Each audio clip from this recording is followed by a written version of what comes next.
this introduction to citation styles, and more particularly APA. A citation is a written reference. It tells the reader that material in your work is not original, but rather it comes from another source. It also gives the reader the information necessary to find that source. Giving credit to the original author by citing sources is the only way to borrow other people's work without plagiarizing. Whenever you borrow words, images, or ideas, you need to acknowledge their source. Academic disciplines have varying expectations for how to list citation information. The three major styles are MLA, Chicago, and APA. MLA is defined by the Modern Languages Association and most common in the humanities. Chicago, as defined by the University of Chicago, is especially popular in historical research. And APA is defined by the American Psychological Association. It is most common in the social sciences. These styles all require the same basic information, but the order of this information will vary depending on the citation style used, in part because different academic fields emphasize different elements of a source when referring to previous research. Performa's Master Teacher program at Université de Sherbrooke uses the 7th edition of APA, so let's take a closer look. In APA, you are required to cite your sources in 2 places, within the body of your paper and in a reference page at the end of the paper. When writing a paper, you will be paraphrasing other people's work.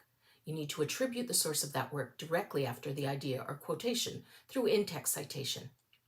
In-text citation includes 2 elements only, the name of the author and the date of publication. This will direct the reader to the full reference at the end of the paper. There are 2 types of in-text citation, narrative and parenthetical. The narrative citation has you refer to the author in the sentence and put the date in parentheses. Parenthetical citation has an abbreviated account at the end of the paraphrase. Notice the difference in the citation depending on the number of authors a paper has. One author is rather straightforward. When there are 2 authors, spell out the word "and" when using a narrative citation, but use the ampersand symbol for the parenthetical citation. When there are 3 authors or more, write the first author's name and add "al." period. All the resources that you cite within the body of your paper need to have the full citation listed in the reference list at the end of your paper, and each work in the reference list must be cited in the text. The title of this section is simply References. We often see terms such as bibliography, works cited, or reference list used, but that is incorrect. There are 4 elements to your references: author, year of publication, title, and source, or who published. They are listed in alphabetical order, and the second and subsequent lines are indented. The majority of your sources in the MTP will be from academic journals, books, and possibly websites, so we will look at how to reference them in closer detail. The first 2 references on the screen come from websites. The first does not have an individual person as an author, and when that is the case, we list the corporate author, or here, Contact North. Next is the date the page on the website was published. As websites change over time, we include the year as well as the date. If this was not available, you would put N.D. in brackets. Next is the name of the page in sentence case, meaning that you capitalize the first word of the title and everything else will be lowercase. This is also italicized. The last element in our citation is a full URL to the web resource, which can now be a hyperlink in blue and underlined. The 3rd and 4th references are from academic journals. They begin with the author's last name and initials. The date is in parentheses followed by a period. The title of the article follows in sentence case, and then the journal title, or the name of the publication. This is done in title case, so all major words are capitalized. Notice that this is also italicized.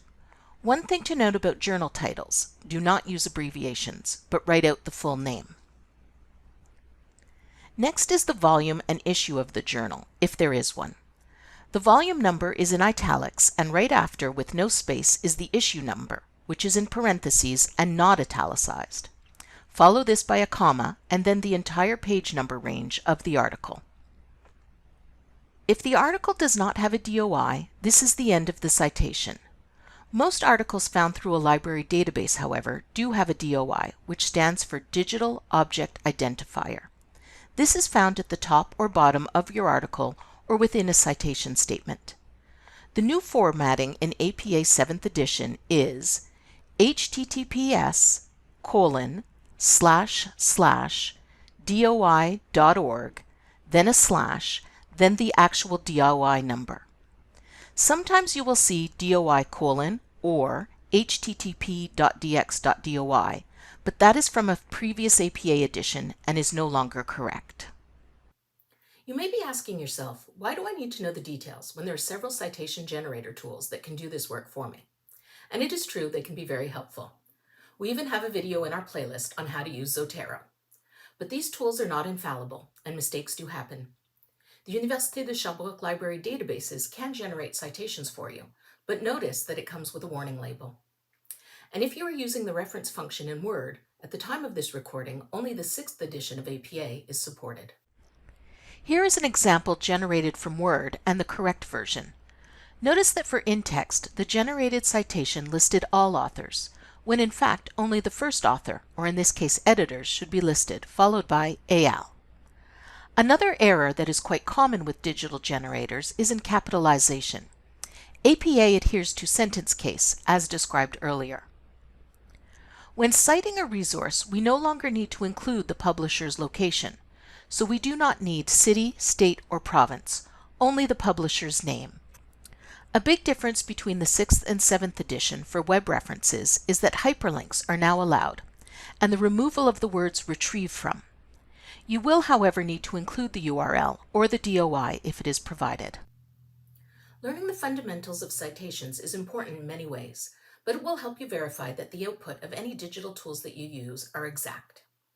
There are many resources to help. Chances are your CEGEP's library has style guides, and I would suggest that you bookmark the APA website. Our video on formatting papers in Word according to APA 7th edition may also be helpful. Thanks for watching.